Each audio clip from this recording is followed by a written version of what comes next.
Welcome back mga kaaldab. Ito na naman po ang inyong lingkod, si Mr. Destiny. At magbibigay na naman tayo ng pinakamagandang update po ngayon sa social media.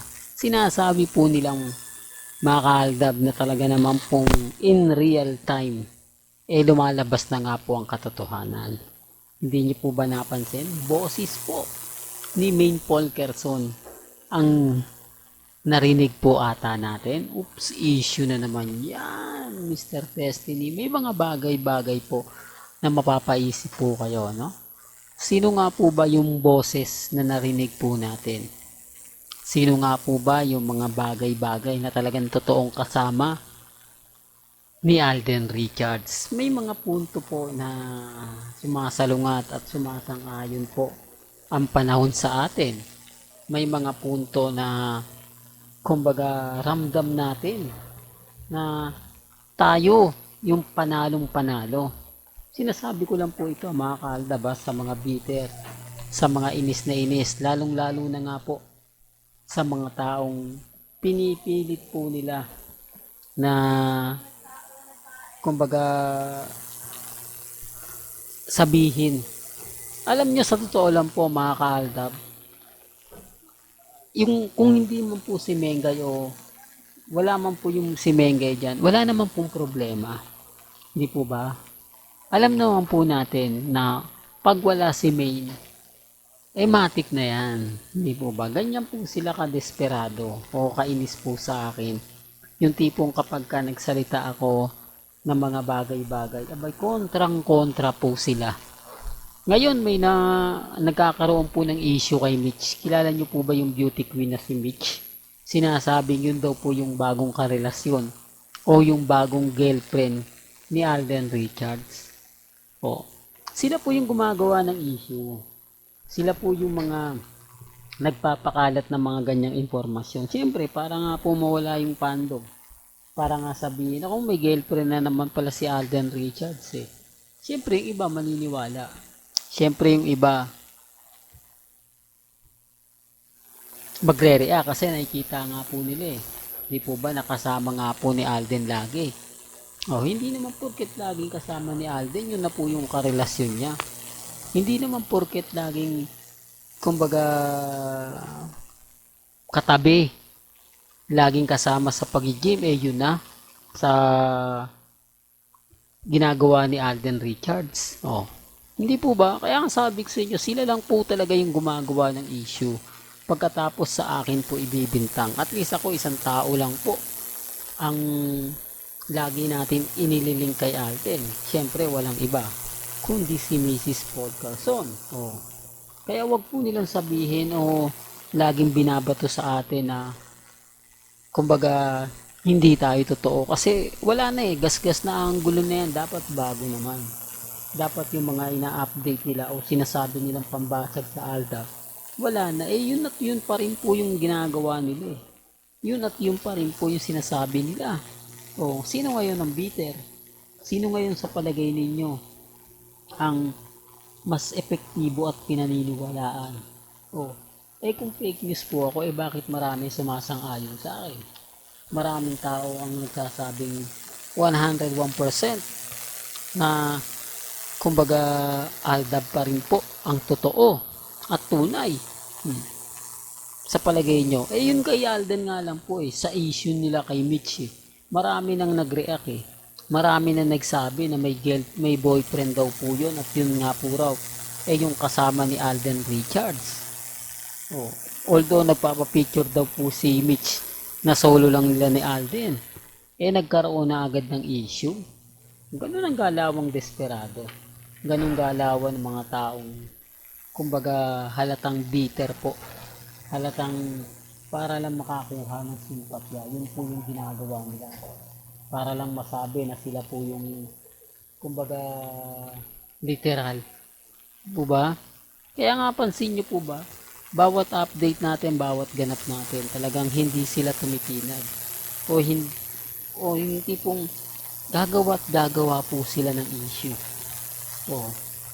At least ako mga kaaldab, may pinaparinig ako sa inyong boses. Kayo na po bahala mag-react kung si Mengay nga po ba yan o hindi. Kaya alam niyo sa totoo lang po, di po ba lumabas na yung interview ni Alden kay Nelson Canlas. O, anong po ang rason kung bakit ito ginagawa ni Alden Richards? Doon sinabi niya na, kumbaga, buhay niya naman po. Family time naman po. Hindi po ba? Kaya nga sabi ko sa inyo, ito na po yung pagkakataon. Ito na yung panahon. Kaya doon sa mga nagre-react pa rin, nagko-komento, wala na, tanggapin nyo na lang po ang katotohanan na si Alden hindi na nga po totally hawak ng GMA Kapuso. Hindi na po siya yung tipo na kumbaga kailangan magsalita, kailangan ng ganito, kailangan ng ganon. Diba? Kaya nga po ang dami pa rin nagre-react sa atin. Marami pa rin po nagko-komento. Marami nagsasabi na kumbaga pinipilit lang daw po natin yung mali. Doon daw po tayo lagi nagkakaroon ng issue. Wala pong pilitan. Kasi sa totoo lang naman po hindi po ba? Hindi rin to mga kaaldab. Kaya lang syempre, andun yung andun yung lagi nilang sinasabi, lagi nilang pinapaliwanag. Pero pagdating po ng point mga kaaldab, wala. Di po ba? Tayo yung panalo, tayo yung wag Kaya doon sa mga bitter po sa atin, sa mga naiinis po sa atin, wala. Tanggapin na lang po nila yung katotohanan na kahit anong gawin po nila o kahit anong pilit po nila, never po silang, hindi rin never po silang, kumbaga, magre-react ng ganito o magre-react ng ganon. Kaya nga sabi ko sa inyo mga kaaldab, ako kampante lang po ako. Ano man po yung mangyari, ano man po yung maganap, ano man po yung sabihin nila, ano man po yung maging komento nila, hindi po ba? Basta ako mga kaaldab, lagi lang, tuloy-tuloy lang. Hindi po ba? Tuloy-tuloy lang kasi yun lang naman po yung goal natin Yun lang naman po yung lagi kong sinasabi at laging pinapaliwanag. Kaya tanggapin man nila o hindi, po ba? Basta tayo panalo pa rin po. Sa mga nagsasabing wala ng ALDAB, ito po yung mga nagpapakalat ng issue. Sila po yung nagsasabing may karelasyon si Alden.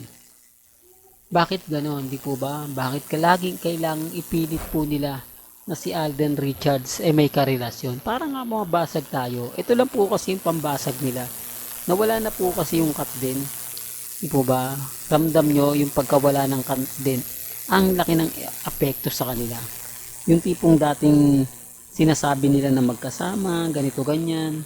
Ngayon wala na Pasensya na po kayo kung bakit ko sinasabi yan Para lang po marinig nila. Para lang klaro na yung ganti po nila sa mga sinabi natin na wala ng cut din, dito naman po sila pupunta sa ALDAB. Gusto nila mabasag yung ALDAB. Gusto nila sila na lang po yung tutukan at bumalik po yung mga taong nawala. Yung ang ibig kong sabihin na wala, yung mga kumbaga hindi na nagtuloy pa. Sila po yung mga fans o mga cut din na nasa Canada na biglang di po ba yung pagsabi ni Alden na wala sila ni Catherine, tapos yung naglabas ang issue kay Catherine, nag-move on na sila. Kasi alam po talaga nila na hindi talaga umuukol yung dalawa. Talaga naman pong pelikula lang po ang lahat. At doon po natatapos. Kaya nga sabi ko sa inyo, yung bagay-bagay po na walang gandito na lang po ang ating latest updates. Kaya kung gusto niyo pa po ng pinaka-latest at sariwang update, abay tumutok lang po kayo dito po sa channel ni Mr. Destiny para updated po kayo sa mga bago at sa mga latest na i-upload po natin maya-maya lang. Kaya kung bago ka lang sa channel na to at isa kang true-blooded Aldab Nation na nagmamahal kina Mengay at Isoy, tama po ang channel na pinuntahan mo, kaya consider na po kitang bagong subscriber. At huwag mong kalimutang i-share ang mga video po natin sa mga mami, sa mga titas, at sa mga senior. Hanggang sa muli, salamat po sa panonood at pakikinig.